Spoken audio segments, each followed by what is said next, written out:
Untuk makluman yang berhormat, pada pilihan raya umum ke-15 yang lalu peratus keluar mengundi keseluruhan yang dicatatkan adalah sebanyak 74.7%. Manakala pada PRU ke-14 adalah sebanyak 82.3%, iaitu lebih 8% berbanding PRU ke-15. Dan PRU ke-13 adalah sebanyak 84.8%, iaitu lebih 10% berbanding PRU ke-15.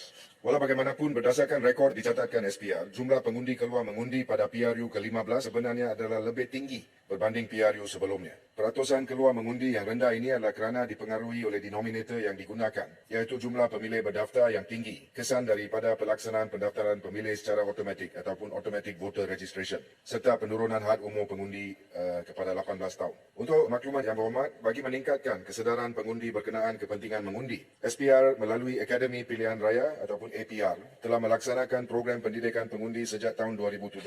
Program ini bertujuan supaya segenap lapisan masyarakat diberi kefahaman terhadap pentingnya aplikasi demokrasi melalui platform pilihan raya, proses pilihan raya yang dijalankan di Malaysia, tanggungjawab sebagai seorang pengundi dan implikasinya terhadap negara serta menjelaskan isu-isu serta cabaran yang sering dibangkitkan semasa pilihan raya diadakan. APR melalui kerjasama pelbagai pihak seperti agensi-agensi kerajaan, pertubuhan-pertubuhan, persatuan-persatuan, badan-badan bukan kerajaan telah mempergiat pelaksanaan program pendidikan pengundi khususnya kepada golongan anak muda sama ada di peringkat institusi-institusi pengajian tinggi, masyarakat dan komuniti setempat, acara-acara kementerian dan agensi dan pentauliahan kepada golongan pendidik dan mahasiswa untuk memberikan pendidikan dan kefahaman mengenai proses pilihan raya. Sepanjang tahun 2022, sebanyak 206 sesi program pendidikan penduduk ataupun voter education dengan penyertaan seramai 123,647 orang peserta telah diadakan. Fokus utama pelaksanaan program ini adalah untuk memberi kefahaman terhadap proses pilihan raya yang dijalankan di Malaysia dan menekankan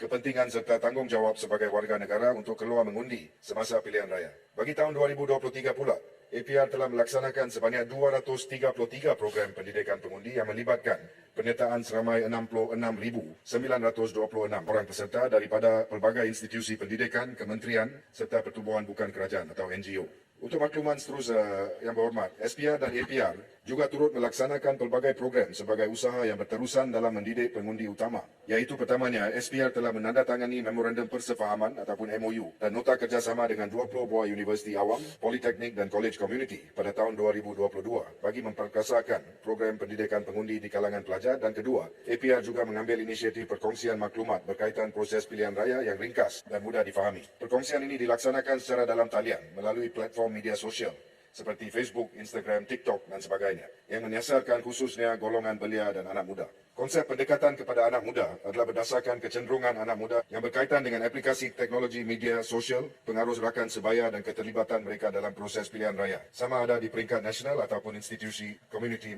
masing-masing. Oleh itu, program dan usaha pendidikan pengundi muda yang dijalankan oleh SPR meliputi kesemua aspek ini. Selain daripada pendedahan dan pendidikan mengenai kepentingan mengundi yang disampaikan melalui program pendidikan pengundi, SPR turut melaksanakan beberapa inisiatif lain, khususnya dalam mempromosi dan menggalakkan pengundi menjalankan tanggungjawab apabila berlakunya PRU atau PRK, termasuk melaksanakan kempen Jom Mengundi melalui pertamanya pemasangan gegantung ataupun poster dan video galakan mengundi. Kedua, penyebaran maklumat berkaitan proses penting semasa PRU dan PRK seperti penamaan calon, pemohonan undi pos, semakan daftar pemilih dan proses pengundian melalui media sosial APR dan SPR. Dan ketiganya, membuat liputan langsung keseluruhan proses pengundian melalui FB Live, YouTube Live dan TikTok Live untuk makluman dan rujukan seluruh rakyat Malaysia. Akhirnya, Puan Yang di-Pertua, melalui inisiatif-inisiatif ini, selain daripada penyebaran maklumat mengenai proses pengundian, ia juga diharap dapat meningkatkan kesedaran serta memberi penekanan kepentingan tanggungjawab sebagai seorang pengundi untuk terlibat dengan proses demokrasi.